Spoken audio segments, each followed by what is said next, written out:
How's it going, folks? Stu here. It's time to bust some ghosts again. And no, I'm not talking about the slogan to my upcoming paranormal-themed sex tape. I am in fact talking about this new Ghostbusters film, which happens to have fallen upon our laps. That's right, Ghostbusters Afterlife is in cinemas this week. It's directed by the son of original Ghostbusters director Ivan Reitman, Jason Reitman. But was he the Reitman for this job? Or did I just make the worst joke of the year? So, Ghostbusters Afterlife. It's a new Ghostbusters film. You know, wow, we all like Ghostbusters.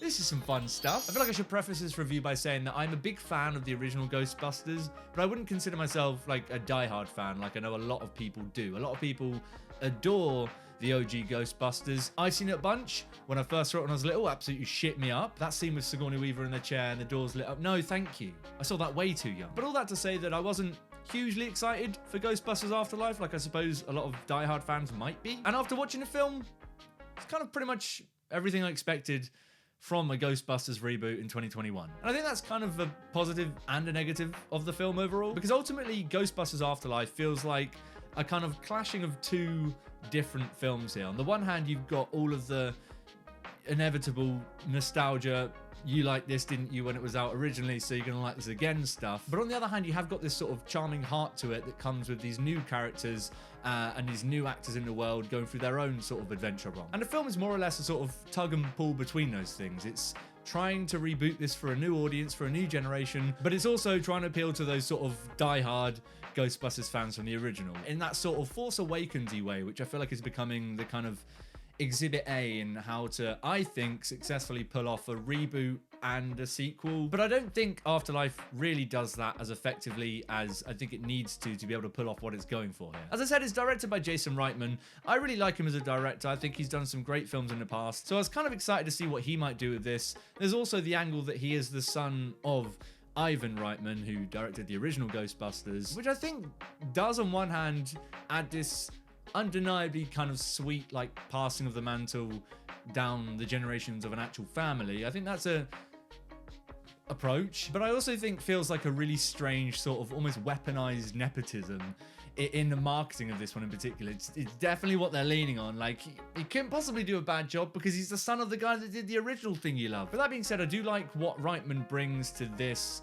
in terms of sort of like a family dynamic and in making these characters that are at least fun and engaging to watch. It's essentially about a single mother that comes to this small town in the middle of buttfuck nowhere with her two kids to pick up some pieces from her dad's death, who lived in that town. But as the film goes on, it sets up this mystery which starts unfolding more and more into the narrative and starts pulling it much further away from this fresh, interesting family dynamic and into just, you knew Ghostbusters and you enjoyed it. But it's really weirdly framed in that it starts with this cold open that sets up all this Ghostbusting stuff, and then it's just sort of like new characters, new family, unraveling this mystery, but we always know where that mystery's going, right? There's never really this sense that something's not going to go the way we think it's going to go. But it is helped by the fact that I do enjoy the people watching on screen. The cast of this one, I think, is arguably one of the stronger assets of the film. I mean, it's got likable people, so I liked watching them. Paul Rudd's in the film, maybe the #1 most likable person on planet Earth at this very point. So that almost feels like a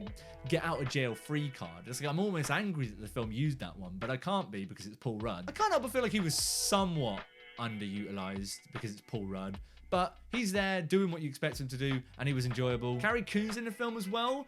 You know I love Carrie Coon, so obviously I'm on board with that casting. She was great as well, but also, in a similar way to Paul Rudd, feels a little bit sidelined by the eventual narrative and the story overall. The real standout is absolutely McKenna Grace, who is the lead of this film, I think, undeniably, and she is insanely good as a lead here for someone so young. And I think her character is maybe the best way this film merges that sort of old Ghostbuster stuff with new generation Ghostbuster stuff. It's almost like her character is the catalyst for that stuff, and I think her being in it definitely helps that side of things. Finn Wolfhard's in the film as well as the brother, and I'll be totally honest, I'm not even entirely sure he really wanted to be there. It kind of just feels a little bit like he's just stood around in scenes and then occasionally says, a line or two. But most importantly, I think the cast overall does work together. Like, I enjoyed watching them riff of each other and quip with each other, and when shit starts going in a ghost-busting sense, it's enjoyable watching them all try and take on the ghost, you know? And I will say as well, something that really surprised me in the film and was a welcome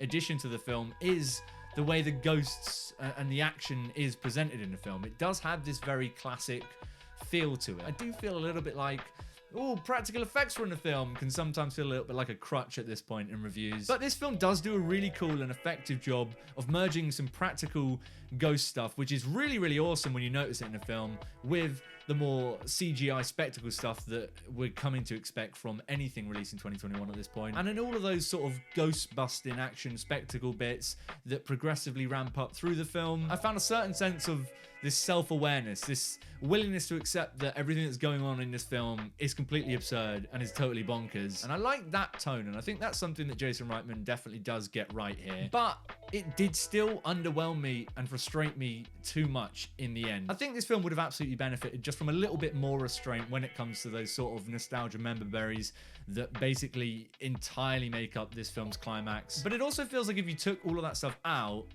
what is this film? If you didn't have a strong enough film that worked without all of this big nostalgia shit, maybe you just shouldn't have bothered, right? Maybe we didn't need this film. But maybe I'd be sat here feeling differently if I was a huge diehard Ghostbusters fan. Maybe that's my own hypocrisy speaking. If you're even slightly excited for the idea of a new Ghostbusters film, definitely go check it out. I think you'll get something out of it. But if you're not particularly interested in this thing, I don't think it's going to win you over. But what about you guys? Have you caught Ghostbusters Afterlife yet? Are you checking it out? Are you excited to see it? Let me know whatever you thought about it down in the comments below. We'll have a little chat. As usual, if you enjoyed this video and you want to see me talk about more shit, go ahead and click subscribe. Buttons down there. There's also links to my socials down there as well if you want to see these dumb thoughts in text format, which is crazy. See you guys soon for some more thoughts on more films. But until next time, stay bustin'. Not that type of bustin', Kevin, you dirty old fuck.